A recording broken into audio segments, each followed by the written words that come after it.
Thank you, Brian.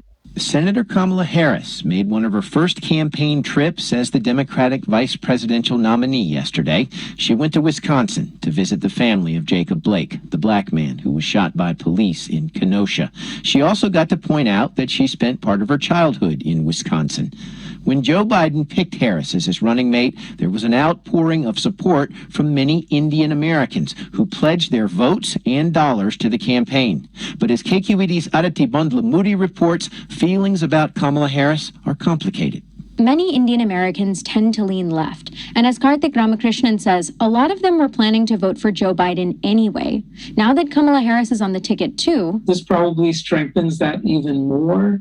And you're probably going to see a lot of movement among donors, Indian American donors, increasing their support for the Democratic ticket. Ramakrishnan is the founder of AAPI Data, which conducts surveys among Asian Americans. According to his research, Biden has a 68% favorability rating among Indian Americans. But it's not so simple. When Harris was running for president, he says some Indian Americans were skeptical about how much she talked about her Indian heritage. I think what you saw when she ran for president is that she did not want to lead with her identity. Whenever she was asked about it, she would gladly answer and talk about her Indian heritage. But it's not something that she wanted to lead with. Harris did do some campaigning targeted specifically towards Indian Americans, like making dosas with Mindy Kaling in a campaign video that went viral after lots of uncles and aunties shared it on Facebook. So we're both Indian, Yes. but actually we're both South Indian. Yes, you look like the entire one half of my family. Were you raised eating South Indian food? South Indian food, lots of rice and yogurt, potato curry, dal, lots of dal. But here's the catch. Harris's Indian identity isn't enough to sway right-leaning Indian Americans who are planning to vote for President Donald Trump. That's according to Pugal Anbu with the SF Bay Area Tamil Manram, a local group for Indian Americans from the Indian state of Tamil Nadu. I personally see this as a battle between right-wing versus left-wing ideology. The Trump campaign has also been reaching out to Indian Americans. I'm thinking of the Howdy Modi event where President Trump and Indian Prime Minister Narendra Modi met crowds of Indians in Houston. He says they fall along the same political lines. Back there in India, our Prime Minister Narendra Modi represents nationalism and right-wing policies.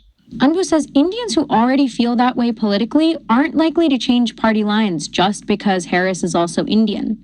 And Harmeet Dhillon agrees. She's a committee woman for the California Republican Party. My identity has nothing to do with my position on most issues.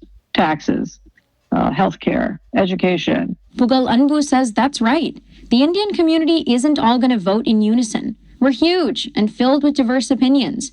We can have Kamala Harris on one side and Nikki Haley on the other. So we are divided as people here in America.